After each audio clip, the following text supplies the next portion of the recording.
right, we got another reaction here. We're gonna be reacting to the alpha male rookie. So I'm guessing this is a story from Larry Bird's rookie year. So without further ado, guys, let's jump right in. NBA tradition says rookies must carry all veterans' bags on road trips.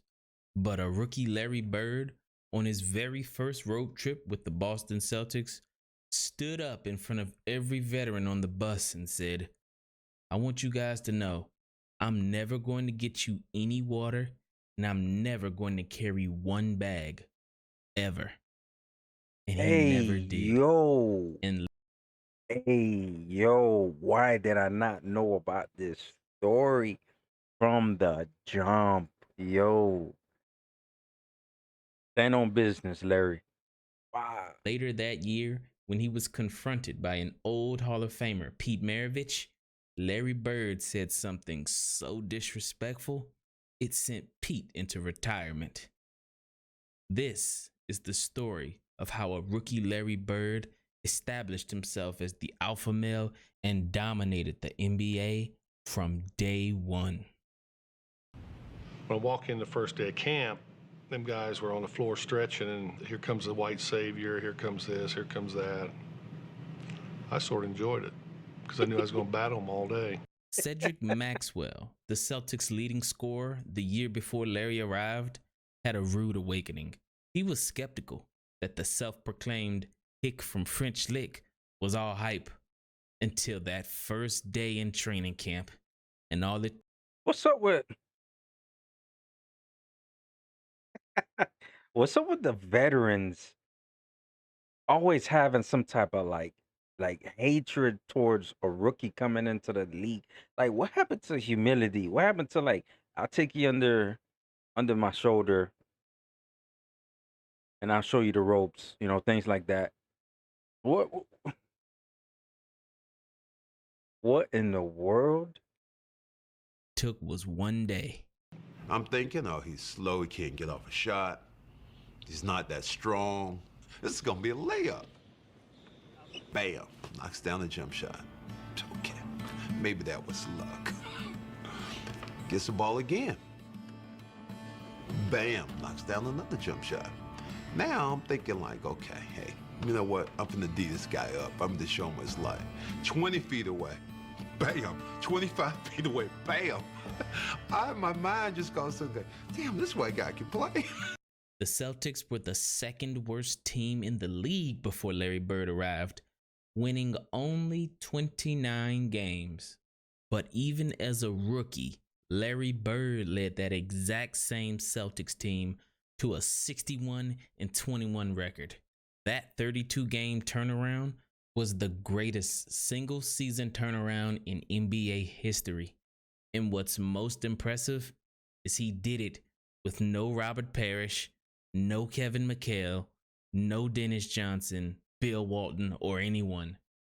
It was all Larry Bird. But how did Larry get so confident and so arrogant? Because at every level, he proved the doubters wrong. In college, he took a mid-major, Indiana State, to 33-0 before facing what turned out to be his greatest rival, Magic Johnson, in the NCAA title game. But here's how Magic recalls first meeting Larry the summer before that game. The summer before, they had the WIT tournament. Okay. And they brought all the best college players together Okay. to play against the world. Okay. And man, I see this guy, blonde hair, I said, all right, let me see if he can play. Okay. Man, I'm sitting there watching him shoot Shannon. He must have made 30 in a row all net. So he was Steph Curry before Steph. Yeah. And Of I'm sitting there saying, course. this dude can play. Okay. Then we got in the game. Jack Gibbons was player of the year that year. Right. He tore him up, man. And Larry Bird was taking it to him. I said, oh, man. I'm calling back home saying, oh, he for real. He for real. This Right. dude, Larry Bird? Right. Oh, he got it. He Right. can play. He's dominating Jack Right. Gibbons. And they said, no way. I said, oh, yeah, he's dominating. I think our first game was in Kentucky. We got about a 10, 12-point lead. Man, they put us in. went to 25, 30 just that fast. Fast break again, 3-on-2. Griffith. And that's steal by Larry Bird. Take us out, the league go back down, put us back in. That's Bird and Johnson. The show start again. So they had individual careers that was crazy good. Hall of Famers. They would have played really well together. Magic and Larry Bird, that was on the same team, besides the Dream Team. But seeing how young they were, playing against the world, they would have played really well together. I see it. They're both unselfish. They're both similar. Larry's just about better shooter. Play with Magic, there's just something about it. You want to make that extra pass. You want to get that rebound and start to break. We came down a couple times. I go behind my back, no look to him. He no look back to me. And I'm laying it up. I'm saying, oh, man. Here's that last play. Magic Johnson going in, drops off to Bird. Bird puts it back off, inside to Johnson. Super basket. This guy got game. Little did Magic know that he would meet Larry Bird again, but this time it would be in the national title game. Here we go, 6-7 months later. Right. We're playing in the NCAA championship game. He's player of the year. Sports Illustrated, all the magazines he on the cover. Right. And I said, wow. And they're 33-0. 33-0. Man, I said, oh. And they hadn't been ranked since. That's right. And they weren't ranked before. Yes, that's right. It is Indiana State against Michigan State. I'm Bryant Gumbel, and the fans here are going bananas. That 1979 NCAA title matchup between Larry Bird and Magic Johnson is still the highest rated basketball game ever played. Damn. Unfortunately for Larry Bird, it was one of his worst because Michigan State double teamed him all night long. And since Larry was largely a one-man show, Indiana State had no answer. Look at the pressure around him. 2-3 net, and he's short. Bird, way short. Bird hanging, can't score. Larry Bird has had a cold shooting night. Look at Johnson. Oh, there's the pass. It's all over. Michigan State University, national champions, 1979. Magic, not only were you a leader on offense, I thought you did a great job on Larry Bird in the zone, denying him the ball. Yes, Coach gave us a good game plan to go against Larry Bird, and all we had to do was go out and do it. That's what we done. And congratulations, Super Bowl game. No, it still hurts. And when you win 33 in a row and you walk into a game, you never know what to expect. But I expect to win. We didn't win. Larry Bird said this was his most painful loss ever. And when he got to the NBA, he took that pain out on the entire league. Not only did he play with a level of toughness that the NBA had never seen before, but Larry Bird's trash-talking stories are that of legend. Even Larry's own teammates could face his wrath. Not many younger people know this, but Hall of Famer Pete Maravich, who holds nearly every major NCAA scoring record, including highest scoring average at 44.2 points per game, was actually teammates with Larry Bird in Larry's rookie year. However, Larry couldn't care less about Pete's NCAA accolades because when these two butted heads, Larry got so disrespectful. Well, my best story, I think, was probably Pete Maravich and Larry Bird. Pete Maravich is pass the ball to Larry. Pete's man goes down and double teams Larry. Larry puts up a tough shot, and timeout's called, and we come to the timeout, and Pete Maravich looks over, and Larry says, Larry, they're double teaming you, man. You can't force up those kind of shots. And Larry looks up and goes, if you were any damn good, they wouldn't be double teaming me. This is one Hall of Fame to another one. I was in shock.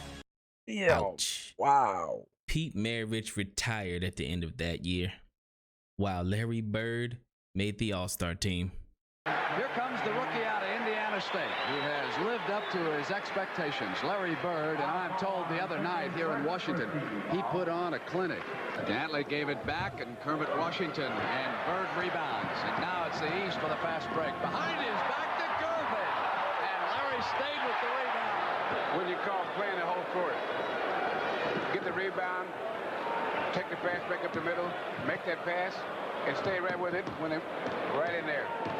To rebounding, besides strength, is quickness. Good lateral movement. High. They're using the time. Inside to Moses. Set himself high with the shot. It is short. Overtime. In overtime of the All-Star game that year, Larry Bird took over on national TV by draining 2 corner shots back-to-back to take the lead. He ignited his reputation as one of the most clutch players in NBA history. Hot Rod Hundley now has joined us over here at the announce table. And Bola, Larry Bird, 3. Bang. the scoring table is not yet clear. This is a Another one. three-pointer. Bang.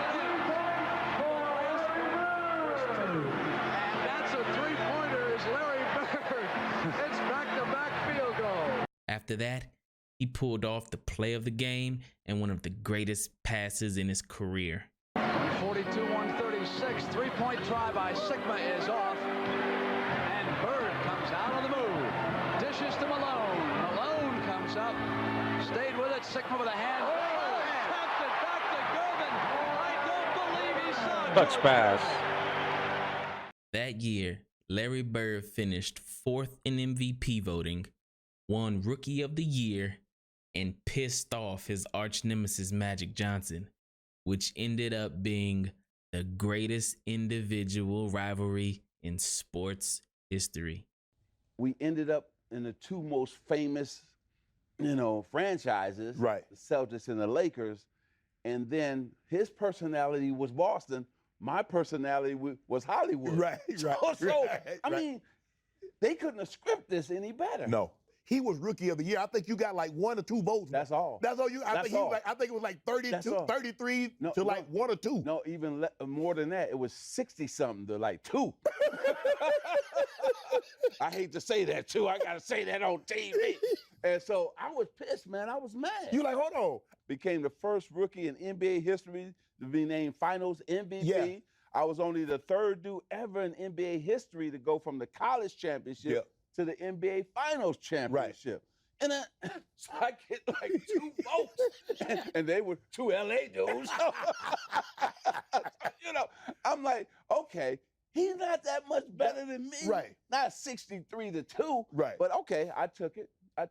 And I'm glad that we came in together because I had somebody to measure myself to. Right. And say, hey, okay, he's great. I can't let him get too far ahead of me. I got to work hard because I want to stay in pace with Larry Bird. How would you? Now put some respect on Larry Bird's name.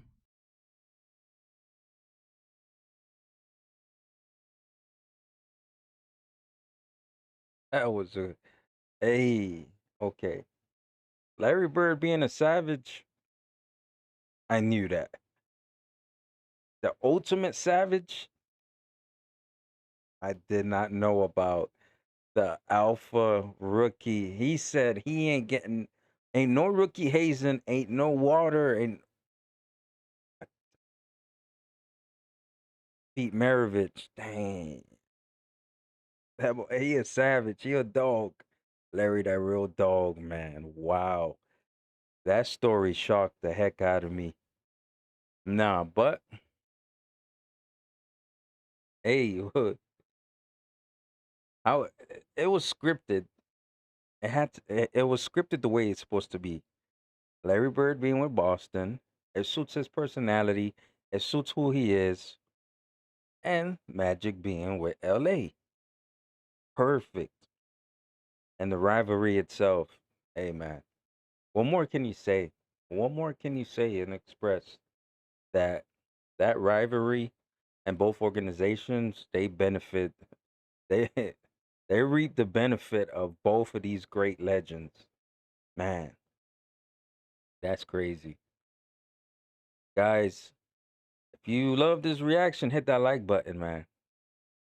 I haven't reacted to Prime Larry Bird's video in a minute, but this one shocked me, especially the beginning. Yeah, still getting to we still learning about Larry Bird here, these reactions. So definitely those that are new here, subscribe for some more old school content. Those that have been here, hey, thank you for your support. Thank you for everything that you do for the channel. Catch you guys on the next one.